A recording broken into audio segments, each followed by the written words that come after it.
पूर्ण परमात्मा पाप कर्म दंड को भी काट सकता है। अभी तक जिस भी संत व महापुरुष से मिले उन्होंने यही बताया कि पाप कर्म फल भोगने से ही समाप्त होगा। वो प्रभु कौन है जो पाप कर्म को काट देता है, वो काल के बंधन से छुड़वा देता है, उसका क्या नाम है, पूजा की विधि क्या है? कृपया अवश्य सुनिए जगत गुरु तत्वदर्शी संत रामपाल जी महाराज के अमृत वचन।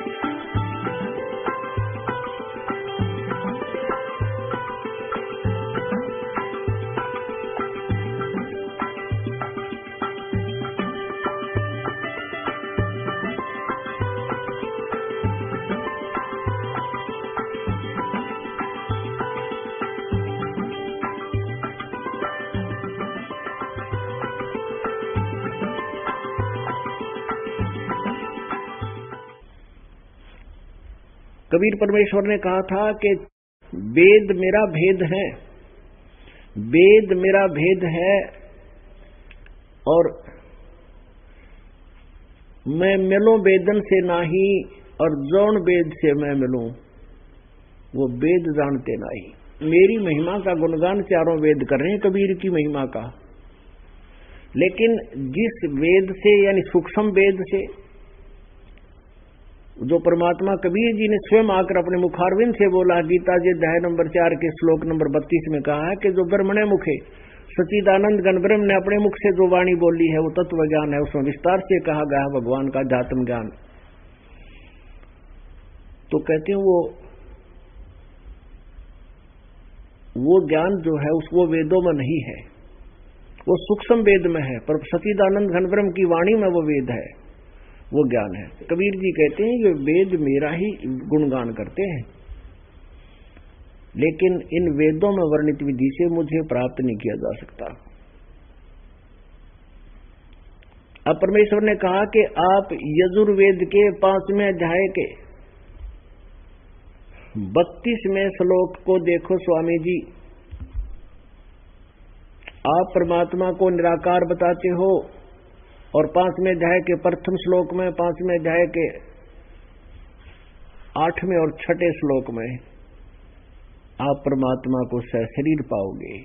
उसमें लिखा है कि वो सहशरीर है और वो कबीर है जो बंधन काट देता है, पापों का नाश कर सकता है। अपना आत्मा वेद में जहां पर भी कबीर शब्द है वो कबीर देव का बोधक है। देव माने परमेश्वर और कबीर माने वो कबीर जो बनारस में आया था जुलाहा बनके। कबीर साहब कहो चाहे कबीर देव कहो, अल्लाह अकबर कहो, अल्लाह कबीरन कहो, ये भाषा भिन्न होने से ये नाम अपनी अपनी भाषा में थोड़े से परिवर्तन कर जाते हैं, बाकी परमात्मा एक ही वही है। अब यजुर्वेद अध्याय नंबर 5 के श्लोक नंबर 32 में आपको दिखाते हैं। यही यजुर्वेद और ये महर्षि दानंद द्वारा इसका अनुवाद है, वही है जो अभी आपको दिखा रहे थे। इसके 5वें अध्याय का 32वां श्लोक आपको दिखाते हैं। 5वां अध्याय और यजुर्वेद, ये 32वां मंत्र हम पढ़ते हैं। 32वां इसमें लिखा है, उसी गसी हम वह को वह बोलते हैं अपनी लोकल लैंग्वेज में, ऐसे संतों ने वह को वह बोला है। ये कबीर अंगारी असी, हम इसको कबीर बोलते हैं, कबीर अंगारी असी और बम भारी अवैसुरसी। अब यहां देखो इन्हीं के शब्दों में सवर ज्योति रत धामासी, रत धामासी सम्राट असी। ये देखना, हे जगदीश्वर, जिस कारण से आप कांतिमान हैं। अंगारी माने खोटे चलन वाले जीवों के शत्रु। ये देखो, अंगारी, अग माने पाप, अरि माने शत्रु। अग माने पाप, अरि माने शत्रु, यानी पापों के शत्रु, पाप नाशक हैं आप, इसका अर्थ ये बनता है। फिर भी इन्होंने क्या किया है, इस कबीर का अर्थ इन्होंने ये बना लिया अपनी व्याकरण अनुसार। ये कवि शब्द के लिख दिया इन्होंने, इसका अर्थ कर दिया कांत प्रजय असी माने हैं। इसका अर्थ कर दिया कवि का कांत प्रजय। ये कवि का अर्थ नहीं करना चाहिए था, लिखना था कबीर देव। जैसे इसी यजुर्वेद के 36वें अध्याय में ये देखिएगा, इसी दानंद ने 37वां अध्याय 36वां अध्याय है, यहाँ देखना, ये है ये 37वां अध्याय आरंभ 36वां अध्याय। इसके प्रथम मंत्र में रचम वाचम परपधे मनो यजु परपधे, ये यजु शब्द है। तो यहाँ यजु का अर्थ है यजुर्वेद से संबंधित है यह प्रकरण। तो इसने यहाँ ठीक किया है दानंद ने, यजु जहाँ लिखा था यजु, इसको इसने यजुर्वेद को लिखा, बिल्कुल सही है, क्योंकि ये यजुर्वेद की महिमा गाई जा रही है। और इसका अर्थ यजुर्वेद ना करके इसकी यहाँ पर अर्थ कर देता यजु का। यजु माने यज्ञ स्तुतियां, तो यज्ञ स्तुतियां लिख देता तो यजुर्वेद को नहीं ढूंढ सकते। यहाँ यजुर्वेद के प्रकरण है तो यजुर्वेद लिखना पड़ा इसने, क्योंकि केवल यजु लिखा था तो यजुर्वेद लिखना पड़ा, ये बिल्कुल सही है। तो ऐसे ही जहां पर ये कवि लिख रहे हैं, क्योंकि यह महिमा कबीर देव की बोली जा रही है। अब हम 32वें पे आगे 5वें अध्याय, वो 36वें का अपने पहला पढ़ा था, ये 5वां अध्याय और 32वां श्लोक। इसमें लिखा है ये कवि, इसका इन्होंने इस कबीर का अर्थ कबीर अंगारी असी बम्भारी असी ये कर दिया, योडंगा कर दिया। यहां लिखना था वो कबीर देव हैं, कबीर देव लिखना था यहाँ पर, कबीर देव, कबीर साहब, कबीर भगवान, कबीर अल्लाह अकबर, वो कबीर देव हैं। हम उसको कबीर देव बोलते हैं। कबीर हम कबीर कहने लगे, वेद उसे कबीर देव कहते हैं, वो कबीर देव हैं। बम्भारी माने बंधनों के, अरि माने शत्रु, बंधनों के शत्रु, बंधन के शत्रु, बंदी छोड़ बंधन काटनिए, कर्मों के बंधन से मुक्त करने वाले। और अंगारी माने पाप के शत्रु, यानी पाप नाशक। अग माने पाप, अरि माने शत्रु। इन्होंने व्याकरण बदल रखी है अपने ज्ञान। अंगारी माने पापों के शत्रु और बम्भारी माने बंधन के शत्रु, यानी बंदी छोड़। हम उसे बंदी छोड़ कहते हैं जो हमारे बंधनों से छुड़वा दे, सिंपल लैंग्वेज में। और रतधामा, सतधाम युक्त हैं। रतधामा यानी सतलोक में रहते हो आप, रतधाम सतधाम कहो, सतलोक कहो, आप सतलोक में रहते हैं। सवर ज्योति है, अंतरिक्ष को प्रकाश करने वाले नहीं, सवर ज्योति माने स्वयं प्रकाशित, सतलोक में रहते हो। सतलोक भी स्वयं प्रकाशित है, परमात्मा भी तेज पुंज के शरीर युक्त है। तो अब यहाँ इसने क्या कर रखा है, बम्भारी माने बंधनों के शत्रु, अंगारी माने खोटे चलन के शत्रु, कबीर वाक कांत प्रजय के मतलब है इसका, हे परमात्मा आप कबीर अंगारी असी, यानी कबीर देव जो है वो पापों का शत्रु है। बम्भारी माने बंधनों का शत्रु है, वो बंदी छोड़ है। और वो रत धामा सवर ज्योति और सतलोक में रहता। रत माने सत, धाम माने धाम, लोक, सतलोक में रहता है। सवर ज्योति स्वयं प्रकाशित है। आपको थोड़ा सा और दिखाते हैं ऋग्वेद में, और थोड़ा सा प्रकरण देकर फिर इस कथा को पूरा करते हैं। ये अमर कथा है, देखिएगा। ऋग्वेद 9-10 मंडल इकट्ठा किया है अनुवाद, और ये इन आर्य समाज वालों का ही अनुवाद है। प्रकाशक है सर्वदेशी कार्य प्रतिनिधि सभा, महर्षि दयानंद भवन, रामलीला मैदान, नई दिल्ली से।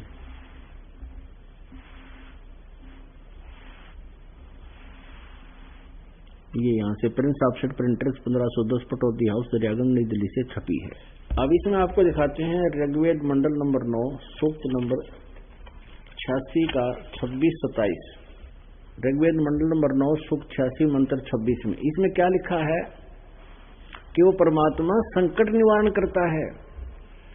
यज्ञ करने वाले यजमानों के लिए परमात्मा, यानी सत साधना करने वाले यजमान माने भक्तों के लिए भगवान सब रास्तों को सुगम करता हुआ उनके विघ्नों को नाश करता है, मर्दन करता है, और उनको पवित्र करता हुआ और अपने रूप को सरल करता हुआ वह कांति में परमात्मा कबीर देव है। यहां फिर ने सर्वज्ञ लिख दिया।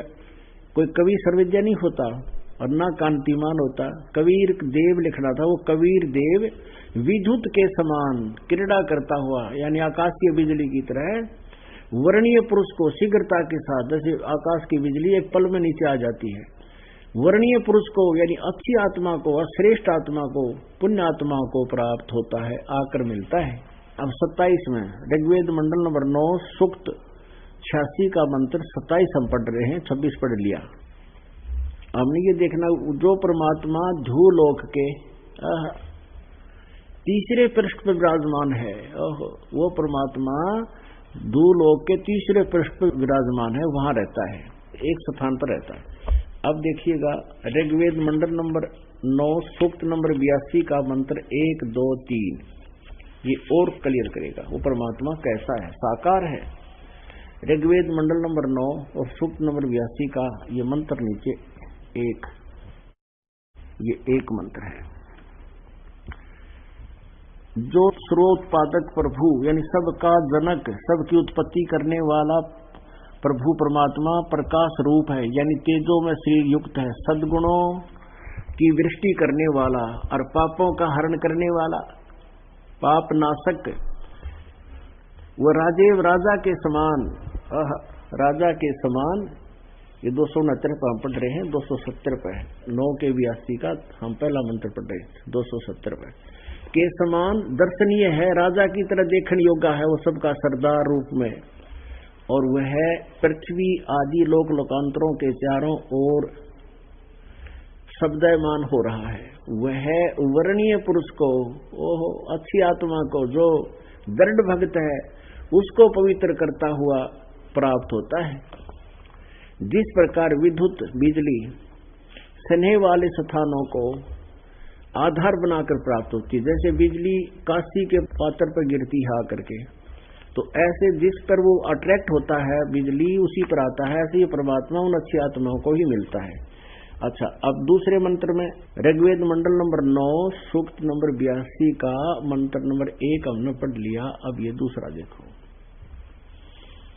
हे परमात्मन, उपदेश करने की इच्छा से यानी तत्व ज्ञान देने की इच्छा से आप महापुरुषों को प्राप्त होते हो, वहां से चलकर आते हो तीसरे मुक्ति धाम से, और आप अत्यंत गतिशील पदार्थ के समान हमारे आध्यात्मिक यज्ञ को प्राप्त होते हैं।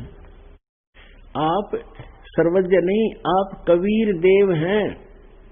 यहां लिखना था कबीर देव, आप कबीर साहब हैं, शुद्ध स्वरूप हैं। हमारे पापों को दूर करके हे सोम, हे अमर परमात्मा, आप हमको सुख दे। अब पुण्यात्माओं परमात्मा कहा करते, वेद मेरा भेद है, मैं ना वेदन के माही, और जौन वेद से मैं मिलूं वो वेद जानते नाही। जिस वेद में, जिस तत्व ज्ञान में परमात्मा से लाभ प्राप्त करने की विधि है, वो इन वेदों में नहीं है। लेकिन ये चारों वेद कबीर परमात्मा की ही महिमा का गुणगान कर रहे हैं कि वो समर्थ शक्ति है, वो पाप नाशक है, और वो बंदी छोड़ है, काल के बंध से छुड़वा कर सतलोक ले जाने वाला है, और वही पूजा के योग्य है।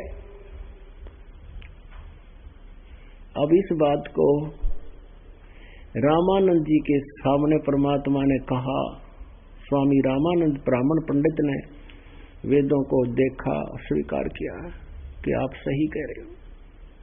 हमारी तो बुद्धि खत्म कर रखी थी इस काल ने, हमें तो वेदों का कै खे भी पता नहीं था। वो भी ब्राह्मण था, उसने बात को स्वीकारा, और इस बात का असर हुआ उस पर जो दुखी आत्मा था।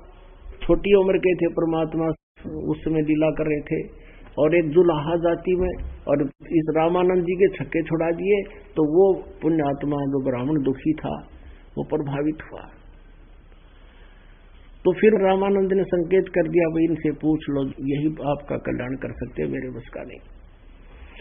तब परमात्मा ने कहा कि इन वेदों के ज्ञान से मेरी जानकारी तो हो सकती है, लेकिन मेरे पाने का विधि इसमें नहीं है। तब परमेश्वर ने कहा कि मैं तुझे दीक्षा दूंगा, मेरा नाम ले मेरे से, और नाम लेने के बाद कोई तुझे ये कहेगा तू ब्राह्मण होकर के जुलाई से नाम ले लिया, तेरे मन में हीन भावना आ गई, तेरा दूना कैर टूट जाएगा तेरे घर, या तो नाम मत ले। तो वो दुखी हो रहा था न, बोला जी मैं तो कभी मरा पड़ा हूं और मेरा उद्धार करो मेरे मालिक। नाम ले लिया। अब जैसे आपको कनेक्शन मिल गया बिजली का, आपके पंखे मोटर ठीक है तो डूंडा ठा देगा, तो आप अपने आप को साफ सोच रखो मालिक के आने के लिए, उसमें बाधा मत बनने दो, किसी देवी देवता को आगे मत अड़ने दो, उसने कदे छोड़ दे, वो हानि कर दे, फलान कर दे, उन्होंने तो दे ही तोड़ रखी है हमारी, सब पता आपको कितना सुख दे रखा है उन्होंने, और ना वो दे सकते, आपको दुख भी नहीं दे सकते, वो सुख भी नहीं दे सकते, क्योंकि आपके प्रारब्ध में जो लिखा वही दे सकते हैं, और ये समर्थ परमात्मा आपके प्रारब्ध में पाप को नाश कर सकता है। अभी कुछ दिनों में कल्याण हो गया उस ब्राह्मण का, दुखी का, यानी और भी अन्य सभी जातियां परमात्मा से प्रभावित हुई, सुखी हुई, गुणगान करने लगे, तो उसमें कौन पीछे रहेगा जब पता लग गया हमारा ये कल्याण इससे होना है। तो वो बहुत सुखी हो गया, सारा परिवार ने दीक्षा ले ली, और पहले बड़ा दारिद्र टोटे के अंदर दुखी था, निर्धन बहुत हो गया था, कर्जा हो गया था। परमात्मा समर्थ शक्ति जो चाहे सो कर सकते हैं। कुछ ही दिनों में उनके सब दुख निवारण हो गए और पशुपालन का काम शुरू कर दिया। कुछ ही दिनों में सारे ठाठ कर दिए, पैसा भी, कर्जा भी उतर गया। अब वो इतना सुखी हो गया, जहां जावे वहीं गुण गावे कि भगवान आए हैं, परमात्मा आए हैं, सब जो भी उसके संपर्क में कोई रिश्तेदार, नाती, वैसे कोई मित्र, तो वही आता है परमात्मा के पास जिसके पुण्य अधिक होते हैं। सकल पदार्थ है जग माही, कर्महीन नर पावत नाही। अब परमात्मा अपनी प्यारी आत्मा को जो काल ने किसी मर्यादा में बांध दी, उसको लेने के लिए शरण में कैसी कृपा करते हैं। कुछ दिनों के बाद वो ब्राह्मण जो कबीर परमेश्वर से उपदेश प्राप्त करके रामानंद जी का शिष्य था, उसको छोड़कर परमेश्वर कबीर जी से उपदेश प्राप्त करके सुखी हो गया था। अब वो कुदरती किसी कामवश, उनका रिश्तेदार भी था शारदा का, वो पहुंच गया वहां पर। अब उसने जाकर कहा शारदा से, कुशल मंगल पूछा, और पूछा मिश्राणी तू तो बहुत कमजोर होगी, क्या बात है। तो शारदा ने कहा कि क्या बताऊं नाती, रिश्तेदार, मैं ऐसे ऐसे बहुत दुखी हूं, वर्षों से भटक रही हूं। और शारदा को यह भी पता था कि ये भी महादुखी थे, क्योंकि रिश्तेदारी की जानकारी होती है। फिर उसने पूछा शारदा ने कि तुम्हारा क्या हाल है, तुम भी बहुत दुखी थे, कई बार इकट्ठे ही कहीं एक स्थान पर जंतर मंतर के लिए जाते थे। तब उस व्यक्ति ने, परमात्मा के शिष्य ने, कबीर जी के शिष्य ने कहा कि शारदा हमें तो भगवान मिल गए। कबीर परमेश्वर अपनी महिमा आपा बताते हुए क्या कहते हैं, पर्वत पर्वत में फिरा कारण अपने राम, राम जैसे संत मिले जिन सारे सब काम। परमात्मा के लिए ना जाने कहां कहां भटक रहे थे, और परमात्मा जैसे संत मिल गए, उनसे उपदेश लेते ही सब सुख हो गए हमारे। तो भगवान जैसे संत मिले जिन सारे सब काम, तो कहते हैं उसको फिर राम कहूं या संत कहूं। शारदा ने सोचा भी ठीक, ये तो बहुत दुखी थे, ये भी ठीक हो गए, कहां से कैसे जंतर मंतर लगा तुम्हारा। शारदा ने पूछा। उस व्यक्ति ने जवाब दिया कि मैंने गुरु बना दिया, वो गुरु परमात्मा ही आए हुए हैं, और शारदा आप भी उन्हीं से उपदेश ले, दीक्षा ले लो, आपका कल्याण हो जाएगा। अब शारदा ने सोचा भी आज बात बनेगी कि ये तो ब्राह्मण है और हमारा रिश्तेदार भी है, इसने अवश्य कोई ब्राह्मण गुरु बनाया होगा, साधु संत ऋषि बनाया होगा गुरु। तो उसने पूछा कौन है आपके गुरु जी। शारदा ने पूछा तो उस ब्राह्मण ने बताया कि मेरे गुरुजी हैं पूज्य कबीर देव जी, कबीर साहब। अब शारदा का फिर वही झटका सा लगा, करंट सा, कि वही कबीर, दुल्हा कबीर। अब वो कहने लगा, उनका रिश्तेदार परमात्मा का जो शिष्य था, कि शारदा, संत की जात नहीं देखनी चाहिए, उनके गुण देखो, वो परमात्मा आए हैं। अब सुन ले बात मेरी। तो उसको धिकारने लगी वो कि तूने क्या नाक कटवा दी, रिश्तेदार तने एक शूद्र से नाम ले लिया, ब्राह्मण तो जगत के गुरु हैं। अब वो कहने लगा, पंडितानी अब तेरी बात का असर मेरा ना हुआ है, मेरी तो ब्राह्मटी हो रही थी, ब्राह्मण होकर मेरी वो दुर्गति थी धरती पर किसी के नहीं, कौन से ब्राह्मण जगत के गुरु होकर के, और सांस साबितावा नहीं था यार, इतना कर्जा हो गया था, मरने को दिल कर रहा था, सुसाइड करने की सोच रहा था मैं।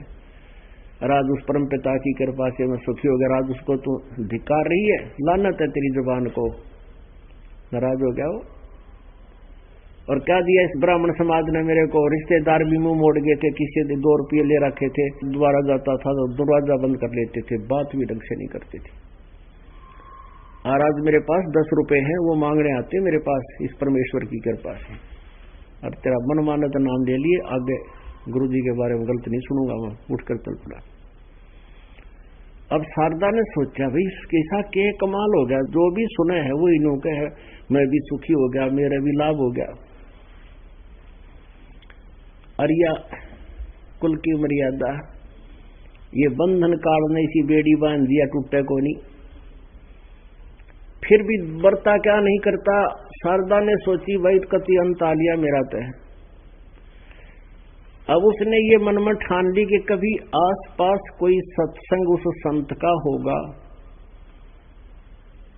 तो मैं पहले परीक्षा लूंगी, और परीक्षा में अगर मुझे कुछ राहत मिली तो नाम ले लूंगी, ना तो वापस आ जाऊं। अब कहते हैं परमात्मा अंतर्यामी सारी जानते हैं, जिस आत्मा को शरण में लेना ही लेना है। अब क्या हुआ, कुछ दिनों के बाद उसी के पड़ोस में किसी गरीब के यहाँ सत्संग रख दिया भगवान ने। आसपास सभी के घर निमंत्रण दिया जाता है कि हमारे यहाँ सत्संग होगा, हमारे गुरुजी आएंगे, आप भी आइयो, ज्ञान सुनना, सत्संग सुनना। शारदा को पता चला कि कौन गुरु आ रहे हैं, कि कबीर गुरु आ रहे हैं, परमेश्वर कबीर गुरु आ रहे हैं। उसने सोची, अब बढ़ेगी बात। आज रात्रि के समय का सत्संग होता था।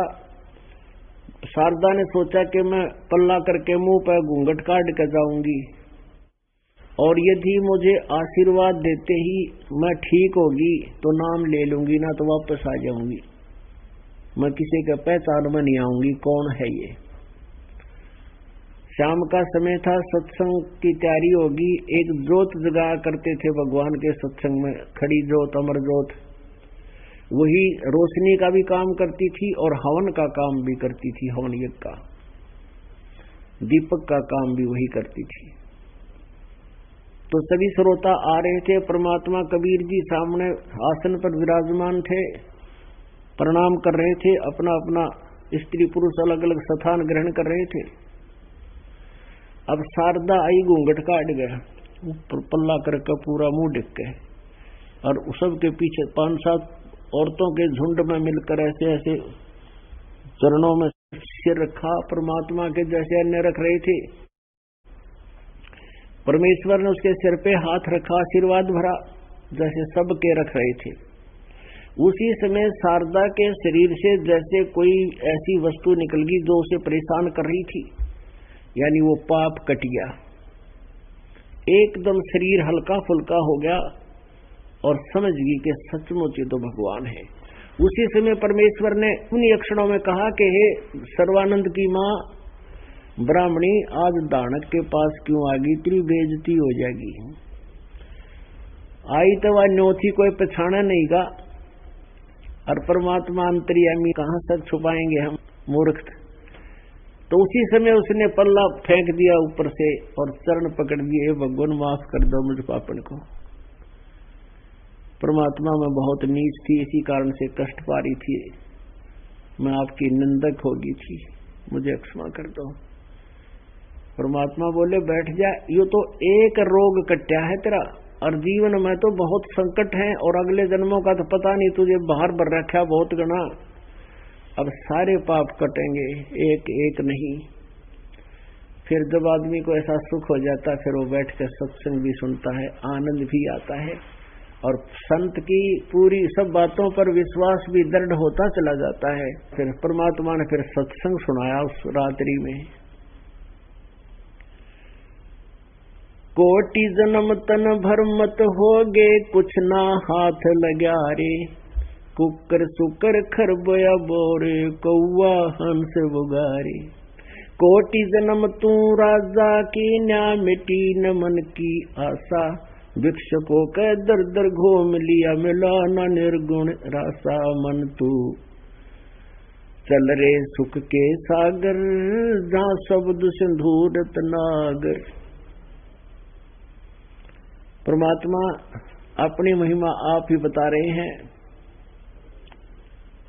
कि तू सुख के सागर चल, और यहाँ तो तूने असंग जन्म हो गए भटकते और भरमते को।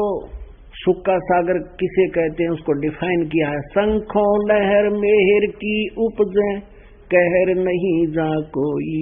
दास गरीब अचल अविनाशी, सुख का सागर सोई। जिस लोक में जिस स्थान पर जहाँ आप जाओगे, जैसे गीता जी अध्याय नंबर 18 के श्लोक नंबर 62 में कहा है कि अर्जुन तू सर्वभाव से उस परमेश्वर की शरण में जा, उसकी कृपा से तू परम शांति को और सनातन परम धाम को प्राप्त होगा। तो परम शांति कैसी है? शंखों लहर मेहर की उपजे, कहर नहीं जा कोई। दास गरीब अचल अविनाशी, सुख का सागर सोई। जैसे कभी कभी एकांत में बैठे हों, आत्मा में एक ऐसी हिलोर उठती है, वो लहर आती है, कोई भी बुरा सा नहीं लगता, सबके प्रति मेहर भर जाती है, दया भर जाती है। लेकिन वो होती है थोड़ी सी देर की, उसके बाद फिर पैर टूट जाते हैं। वो ऐसा करना था, वैसा करना था, उसको ऐसे कर दूंगा, उसने ऐसा कैसे हो गया, फलाना हानि होगी, वो लाभ हो गया। तो वो कैर की लहर आ गई, और वो थी मेहर की लहर। तो कहते हैं सतलोक के अंदर ऐसी लहर शंखों लहर मेहर की उपजे, और कहर नहीं जा कोई। दास गरीब अचल अविनाशी, सुख का सागर सोई। तो सुख सागर में चलने को कहते हैं। मन तू चल रे सुख के सागर, जहाँ शब्द सिंधु रत्नागर। भाई कोट जन्म तन भर मत होगे, कुछ ना हाथ लग्या रे। कोट जन्म तन भर मत होगे, कुछ ना हाथ लग्या रे। कुकर सुकर खरबया बोरे, कौआ हमसे बुगारे। मन तू चल रे सुके सागर, जा शब्द सिंधु रत्नागर। कोटि जन्म तू राजा की न्या, मिटी न मन की आशा। कोटि जन्म तू राजा की न्या, मिटी न मन की आशा। भिक्षुकों का दर दर घूम लिया, मिला ना निर्गुण रासा। मन तू चल रे सुके सागर, जा शब्द सिंधु रत्नागर। इंद्र कुबेर ईश की पदवी, ब्रह्मा वरुण धर्मराया। इंद्र कुबेर ईश की रे पदवी, ब्रह्मा वरुण धर्मराया। विष्णुनाथ के लोक को जाके, तू फिर भी उल्टा आया। मन तू चल रे सुके सागर, जहाँ शब्द सिंधु रत्नागर।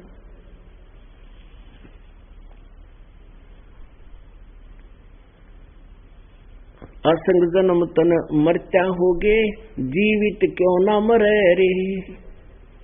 असंग जन्म तन मरत्या होगे, जीवित क्यों ना मरे रे। द्वादश मध्य महल मठ बोरे, बोहर ना दे धोरो रे। बन तू चल रे सुके सागर, जहाँ शब्द सिंधु रत्नागर। दो जग भीष्ट सभी तैं देखे, राजपाट के रसिया।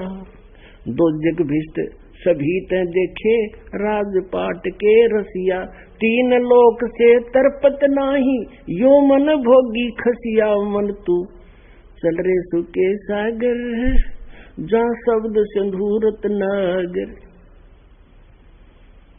भाई सतगुरु मिले तो इच्छा मिटे पद मिल पदे समाना।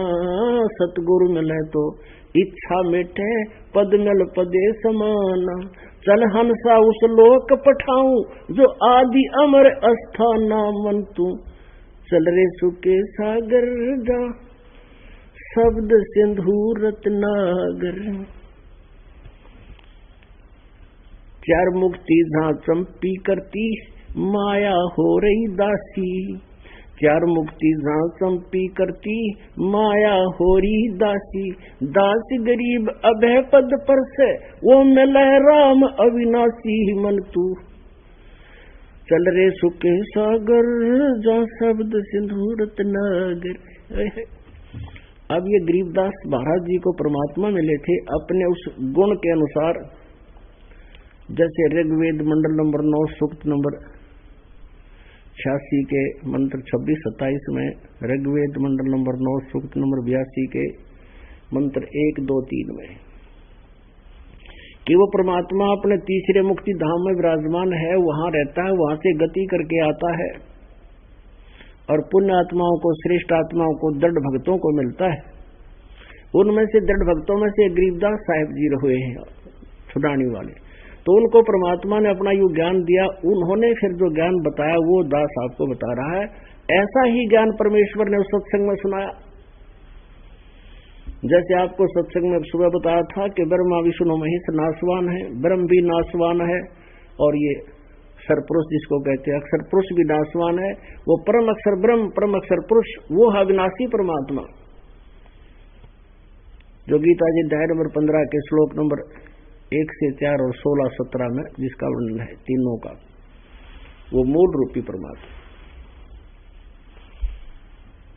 अब इसमें क्या बताया है कि भाई कोटि जन्म तन भरमत हो गए कुछ नहीं हाथ लगा रे। कुकर सुकर खरबा बोरे कौआ हंस बगारे। कोटि जन्म तू राजा की ना और मिटी न मन की आशा। और भिक्षुक होकर दर दर घूम लिया मिला ना निर्गुण रासा। ये लंबा प्रकरण है, हम थोड़ा प्रसंग दूसरा चल गया। पहले तो पुण्यात्माओं जिसका कांटा निकल जाएगा उसको फिर सारी बात सुहाया करें। तो शारदा ने सारी बात समझ ली, 2-3 सत्संग लगातार सुने, परमात्मा का काफी संग किया, जहां भी सत्संग होता वहां पहुंच जाती थी। अब उसको पूर्ण विश्वास हो गया कि ये संत जो वचन कह रहे हैं वो सारी सत्य है, क्योंकि वो वेदों पुराणों से भी परिचित थी। और परमात्मा ने बताया कि ब्रह्मा विष्णु महेश ये नासवान है और इन्हीं की स्टीम लिखा है। देवी भागवत में प्रमाण है, 3रे स्कंद के 123 पृष्ठ पे, गीता प्रेस गोरखपुर से प्रकाशित। और ब्रह्म परब्रह्म क्या तो उन्हें पता ही नहीं था, फिर वो सारी साची लागी जब प्रमाणित हो गया। उसके बाद शारदा ने अपने पुत्र सर्वानंद को कई बार समझाने की चेष्टा की, बेटा तेरे को वेद ज्ञान नहीं है। अब सर्वानंद हंसकर टाल जाता, माता जी आपको क्या पता, आपने बड़ा विद्वान पुरुष हो, सबको पराजित कर दिया है। तो एक दिन सर्वानंद के मन में क्या इच्छा हुई, यानी सर्वानंद अपनी माँ की बातों को टाल देता था, उसको नाराज भी नहीं करता था और ये भी नहीं पूछा कभी कि तेरा गुरु कौन है। ये कहती रहती थी बेटा तू उपदेश ले ले, मैं ठीक होगी, मैं स्वस्थ होगी, बड़े संत आए हैं, परमात्मा है, लेकिन वो टाल जाता था। और शारदा बड़ी दुखी होती थी, देख काल के मुंह में जा गए मेरा लड़का, बड़ा अक्षर है विद्वान, 4 वेद गोट लिए और कह का पता नहीं इनको वेदों में लिखा क्या है। गोटने से थोड़ा इसमें क्या लिखा है समझना चाहिए। नहीं मान रहा था। एक दिन सर्वानंद के मन में आया कि मैंने सभी अपने साथ के सभी विद्वानों को पराजित कर दिया, मैं अपना नाम सर्वाजीत रखवा लेता हूं अपनी मां से कह करके, तो सबको ये पता लग जाएगा। सर्वजीत माने सबको जीता हुआ, यानी सब पर विजयी।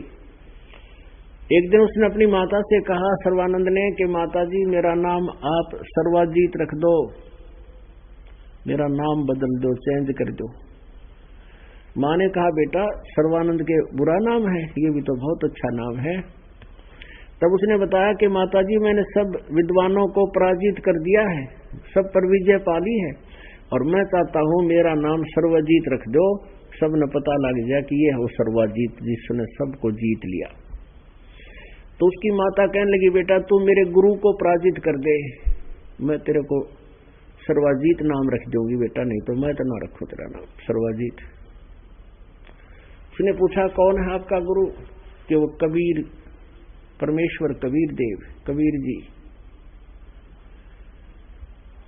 के माताजी कौन कबीर? वो धानक दुल्हा, क्योंकि कबीर साहब उनसे भी टकराते रहते थे।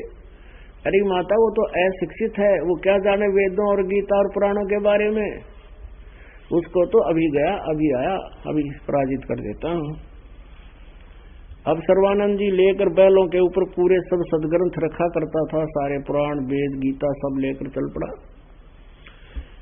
आगे दुल्हाओं की कॉलोनी में पहुंचा, वहां एक लड़की जो मृतक जीवित की थी परमात्मा ने अपनी बेटी के रूप में रखी थी, कमाली।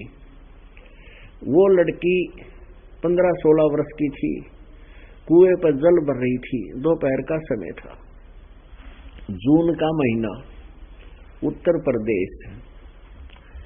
और ब्राह्मण जी जा रहा शिखर दोपहर में। अब वहां परमात्मा ने ऐसी रजा बख्शी, उसके प्यास कसूती ला दी, जबरदस्त प्यास लगा दी सर्वानंद को। और उधर से ब्राह्मण 5 मिनट जल ना मिले तो प्राण पखेरु उड़ जा, ऐसी स्थिति आ गई। सामने लड़की जल निकाल रही थी दानकों के कुएं से, कहने लगा बेटी जल पिलाना, जान निकली जा रही है। उस कमाली ने बाल्टी लाकर उसकी तरफ कर दी, उसने ऐसे करके सर्वानंद ने जल पी लिया। अब जल पी लिया, जब सोचा तो दानकों का कुआं था, दुल्हाओं का, कहीं कोई देखता तो नहीं है तुझे, ब्राह्मण और शूद्रों के कुएं का पानी पी लिया। अब दुल्हाओं की कॉलोनी में विद्वान पंडित आ जा, सभी देखने निकल जाते, अपने घरों से बाहर देख रहे थे, ये कैसे आ गए, जैसे गांव में हाथी आ जाया कर, सब देखा कर खड़े होकर। तो ऐसे देख रहे सभी दुल्हाओं की कॉलोनी वाले, सभी अपने झोपड़ियों से निकलकर। उसने देखा तो इज्जत का नाश हो गया। तो कहता है लड़की ये किसका कुआं था, कौन सी जाति का है? तो कमाली ने कहा श्रीमान जी जुलाहों की कॉलोनी में पंडितों का तो नहीं सकता, जुलाहों की कॉलोनी में जुलाहों का कुआं होता है। ये लड़की तूने पहले क्यों नहीं बताया मुझे? लड़की ने बोली पेट भर गया तेरा, ही बात आ गई पंडित जी, तेने पहले क्यों ना पूछा, जब जानती तू कैसा पंडित है, तेरी जान निकलने वाली थी तो जान गया कि तेरी तो कोई नहीं बात बनी। कहने लगे लड़की यहाँ कबीर का घर कहाँ है बेटी, तुझे मालूम है? वो जान गई कि ये मेरे पिताजी से, वो बोले पिताजी थे परमात्मा कबीर जी उस लड़की के, वचन से जीवित कर रखी थी, वह बेटी वचन की बेटी थी। वो लड़की ने सोचा है भी वो खसेगा मेरे पिताजी के साथ जाके। कहने लगी ठीक है आजा पंडित जी मेरे साथ साथ आजा, मैं आपको कबीर जी का घर बता दूंगी। अब पंडित जी चल पड़े। लड़की जल्दी जल्दी जाके अंदर पहुंच गई और जाके कहा पिताजी ऐसे ऐसे ब्राह्मण आ रहा है, आपको पूछ रहा है और बैलों के ऊपर ना सारे शास्त्र रख रहा है, लगता आपके साथ कोई वाद विवाद करने आया है। परमात्मा बोले बेटी कोई बात नहीं, बोले आओ, अगर अपने घर आता है तो लाओ आदर के साथ। वो लड़की वापस गई मटका उतार के, तो सर्वानंद सामने खड़ा बाहर बैल लिए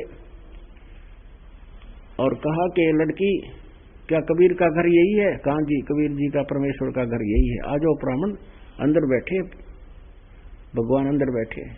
सर्वानंद ने कहा कि लड़की बात सुन, ले मेरा एक लोटा है, लोटा ले रखा उसने पीतल का, इस लोटे को जल से भर दे। वो लड़की लाई अंदर से लोटा उठा के अपना बड्डा और उसको ला करके उसमें डालना शुरू किया।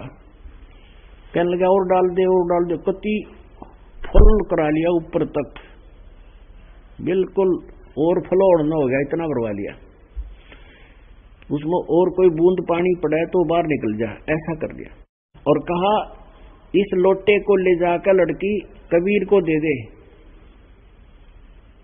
परमेश्वर कबीर जी को दे दे, और उसको कहना इसका जो उत्तर हो वो वापस मुझे भिजवा दे।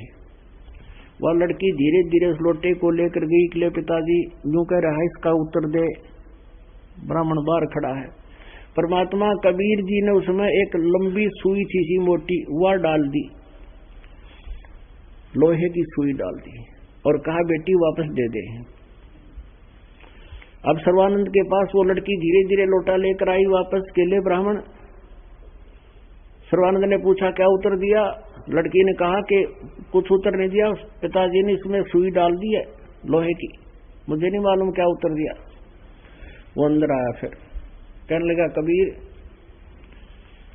तूने क्या उत्तर दिया मेरे प्रश्न का?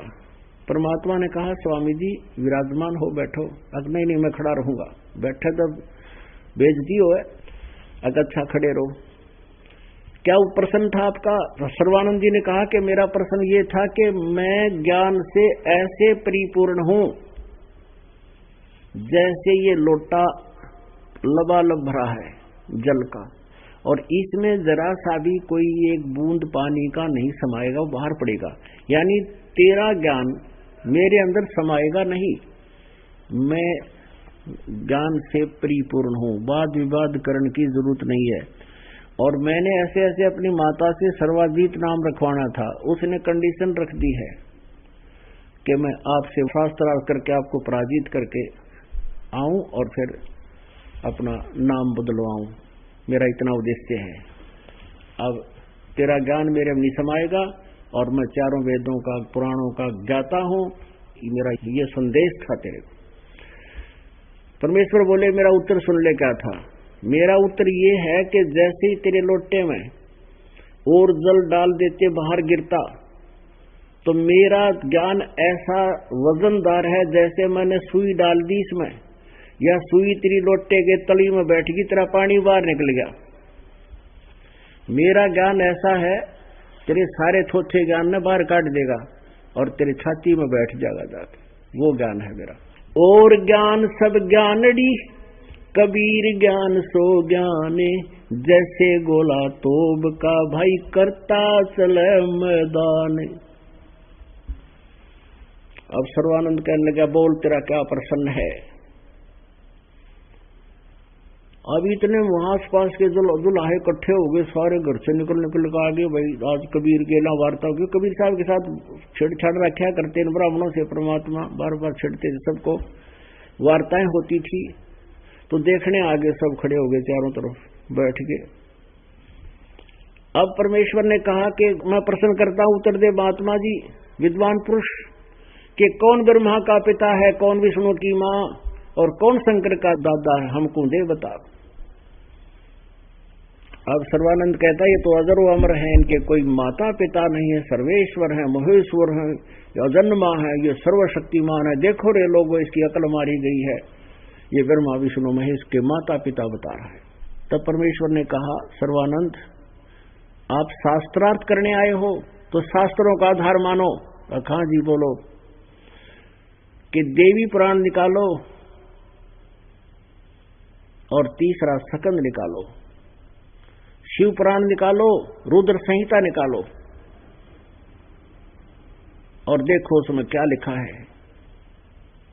ये नासवान है, इनकी जन्म मृत्यु होती है, दुर्गा इनकी माता है, ये ज्योत स्वरूपी निरंजन, ये काल इनका पिता है। और उसने निकाली, पढ़ा, पढ़ कर देख लिया, बात है तो यूं का तो, लेकिन बेइज्जती वहां वरदा और कोई पढ़ नहीं सकता। पढ़ ब्राह्मण सकते हो संस्कृत ने, और सब पता था उसको, कोई पढ़ नहीं सकता। यहां पर कहने लगा झूठ बोलता है, झूठ बोलता है, ऐसा कहीं नहीं लिखा है। और फिर और संस्कृत शुरू कर दी, कोई गोडरा खेते, कोई उपनिषद संस्कृत में बोलता रहा, डटया नहीं डटया। तो उसमें सारे अनपढ़ दुल्हाए बैठे, बोले बाले, और वो संस्कृत बोला, और सभी दुल्हावन ताड़ी पीट दी, वाह सर्वानंद, जीत गया। जो संस्कृत बोला वो जीत गया। अब ऐसे हार जीत होती थी विद्वानों की, अविद्वानों की प्रशंसा से। अब उन जुलाहों ने पता नहीं संस्कृत में बोल रहे के है, और उसकी प्रशंसा कर दी। तो कबीर साहब बोले भाई ठीक है, मैं हार गया तो जीत गया, बताओ और क्या चाहता है। सर्वानंद बोला ऐसे नहीं, लिख कर दे दे। अब सर्वानंद ने तो ऐसा काम कर दिया जैसे एक किसान का लड़का पढ़ा करता था 6ठी 7वीं, उसमें हमारे पुराने समय में इंग्लिश जो है 6ठी कक्षा से लगती थी, अंग्रेजी 6ठी कक्षा से पढ़ने लगते थे बच्चे। तो एक दिन रविवार के दिन वो अपने पिता के साथ खेतों में बैलगाड़ी में बैठा जा रहा था। आगे से एक अंग्रेज अधिकारी आ गया, कार ले रखी थी उसने, कोई रास्ता भूल गया था, उसने हाथ रोक दिया, किसान ने बैलगाड़ी रोक दी। उसने अंग्रेजी में पूछा भी मैंने उस गांव को जाना है, क्या मैं ठीक जा रहा हूं? तो किसान ने कहा कि बेटा, अपने पुत्र से कि बेटा ये अपनी टोर दिखावा इंग्लिश बोल के, अंग्रेजी तो भी तो जानता है ना, सुना दे बोल के कि हमें भी आती है अंग्रेजी। उस लड़के ने सिक लीव सुना दी, छुट्टी के लिए प्रार्थना पत्र। अब वो अंग्रेज तो पूछ रहा था गांव का रास्ता, और वो किसान का लड़का सुना रहा है sick leave to the headmaster, I beg to say that I can not come to school, please grant me 1 day leave, yours faithfully. अब उस अंग्रेज ने माथे माथ मारा कि पूछता रहा हूं रास्ता, वे ऑफ विलेज, और सुना रहा सिक लीव, माथे मारा, मूर्खत बाड़ा पड़ गया, वो चल पड़ा। किसान ने अपने बेटे की कमर थपथपाई, वाह बेटा वाह, तने अंग्रेज हरा दिया इंग्लिश बोल के। लड़का कहता पिताजी अभी तो मुझे माई बेस्ट फ्रेंड और याद था, यो कार छोड़ के भाग जाता, वो सुन लेता था। तो ऐसा था वो सर्वानंद। परमात्मा प्रश्न कर रहे हैं, ब्रह्मा विष्णु महेश के माता पिता बता, और वो सुना रहा है सिक लीव, और उसी को शाबाशी मिल गई, वाह वाह वाह सर्वानंद जीत गया, वाह सर्वानंद जीत। अब परमात्मा के पास तो सारे हथियार थे। अब पंडित जी कहने लगा मैं जीत गया तू हार गया। परमात्मा बोले हाँ भाई मैं हार गया तू जीत गया। अब बता क्या चाहता है कि लिख कर दे दे, मेरी माँ वैसे नहीं मानेगी। परमेश्वर ने कहा भी मैं तो अक्षर ज्ञान है नहीं, मैं अनपढ़ हूं, तू लिख ले, अंगूठा ला दूंगा। सर्वानंद ने लिख लिया। सर्वानंद शास्त्रार्थ में जीत गया, कबीर साहब पराजित हुआ, और नीचे अंगूठा लगा लिया कबीर साहब का, चल पड़ा। आके अपनी माँ से कहने लगा ले माता, उसने जाते हाथ मार ली मेरे सामने, ये लिख के दे दिया। माता ने कहा बेटा पढ़ कर सुना क्या लिखा है इसमें। उसमें क्या लिखा पाया कि शास्त्रार्थ में सर्वानंद हार गया, कबीर साहब विजयी हुए। अब उसकी माँ ने कहा अरे तू हार का है तो कहता नहीं माता जी मेरे लिखने में गलती रह गया, फिर लिखवा के लाता हूँ। फिर लिखवा के ला, दूसरी बार फिर गया लिखवा लिया, लिखवा कर सही लावे, वहां का पढ़े उल्टा पावे। सर्वानंद हार गया, कबीर साहब जीत गए। अब सच्चाई तो थी आए। उसकी माँ बोली रे तू नींद में है क्या? कहा माँ मैं नींद में हूँ, अब के लिख के लाऊंगा ठीक। और फिर लिख के लाया, वही लिख के तो ठीक ही लाया था, कोई बालक थोड़ा ही था वो। और आके उसने सोचा कि बिजली पड़े है, माँ के पास जाते ही ये उलट सुलट हो जाए। उस घर में प्रवेश करते करते उस पर नजर नहीं हटाई। अब माता जी सुनाओ, अब सुनाओ। कहा भाई सुना। वो सुनाने लगे, वो अक्सर चेंज हो गया, उसकी आंखें का गए, वो तो मुंह खुला का खुला रह गया। उसकी माँ बोली रे बोलता कोई ना, पढ़े बैठ गया नो का नो। वो तो एकदम अचंभित हो गया कि वो तो पहले तो सोचता था गलती लागी शायद मेरे, तो आँखा का आगे उलट पुलट होते दिखे, पेट पकड़ के बैठ गया, कलेजा पकड़ लिया। उसकी माँ बोली रे क्या हो गया बेटा बोल, वो तो है विद्वान है। तब उसका पसीना आ गया, पानी पिया एक गिलास खूब, और तब उसकी माँ बोली बेटा भगवान आ रहे हैं वह, और तेरा कल्याण हो जाए बेटा, मेरी आत्मा रो रही है काफी दिनों से, तेने कैसा का पता नहीं वेदों और गीता और पुराणों का, हर विद्वान पाक रह क्यों दुनिया को भ्रमित किए बैठा है। सिर पकड़ के बैठ गया और मैं बोला माता जी सही कह रहे हो आप, वो तो विद्वान के वो तो भगवान आ रहे हैं माता, सारे वेदों सदग्रंथों को जानते हैं, लेकिन मैं अपने अभिमान वश मान नहीं रहा था माता जी। आज इस लीला ने मेरा जो है न भ्रम तोड़ दिया, और माता मुझे उपदेश दिला दो, मुझे शर्म लगेगी, अकेले लेके जाते हैं, आप मुझे साथ ले चलो। अब सर्वानंद को उसकी माँ लेकर गई, गुरुदेव के चरणों में डाल दिया। बेटा मेरी आत्मा खुश हो जाएगी, तेरा कल्याण हो जाएगा, नाम ले लिया। अब उसके बाद बाकी ब्राह्मण वर्ग उस सर्वानंद के विरोधी हो गए, तन नाक कटवा दी, इसको जाते घेर दो। देख काल के दूतों का कैसा खेल। लेकिन सर्वानंद नहीं माने उनकी, ना उनकी मां मानी, जाते गए कित्तत घेर दो हमने, अब तो भगवान मिल गया। तो परमात्मा कहते समझा है तो सर दर पाओ और नहीं रे सदा। बोलो सतगुरुदेव सत साहिब।